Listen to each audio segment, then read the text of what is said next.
Le Flash Info avec le centre de stockage de la Manche. Dans la nuit de mercredi à jeudi, les intempéries n'ont pas épargné le département qui avait été placé en vigilance jaune, vent violent et inondation.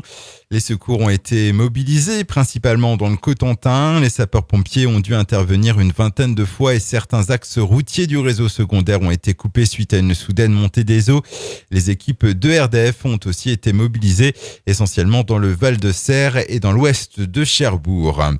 Le Saint-Lois de 27 ans qui avait été interpellé mardi soir à Cherbourg au terme d'une folle course-poursuite à travers le département a été présenté hier devant le parquet de Coutances et sera jugé cet après-midi. Il est poursuivi pour menace de mort en récidive légale, violence volontaire, refus d'obtempérer, mise en danger de la vie d'autrui, rébellion avec armes, détention d'armes et dégradation de 3 véhicules de police et de gendarmerie sous l'emprise de l'alcool. Il encourt une peine de 10 ans d'emprisonnement. 2 hommes condamnés à 1 an de prison pour trafic de stupéfiants et détention d'armes. Il s'agissait d'abord d'un Cherbourgeois de 33 ans interpellé le 12 janvier dernier.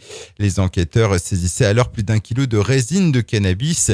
Placé en garde à vue, le mis en cause reconnaissait le trafic et désignait son fournisseur. Interpellé à son tour et placé en garde à vue, cet autre Cherbourgeois de 32 ans a reconnu le trafic portant sur quelques kilos de résine. La grippe est bel et bien de retour et en Basse-Normandie, le virus y est déjà très présent. Notre région est l'une des plus touchées dans l'Hexagone, à la 2e place derrière le Poitou-Charentes, selon le réseau de veille sanitaire. Sachez que la vaccination est encore possible, mais elle sera bien moins efficace dès lors que le seuil épidémique est atteint, vu le temps d'incubation nécessaire.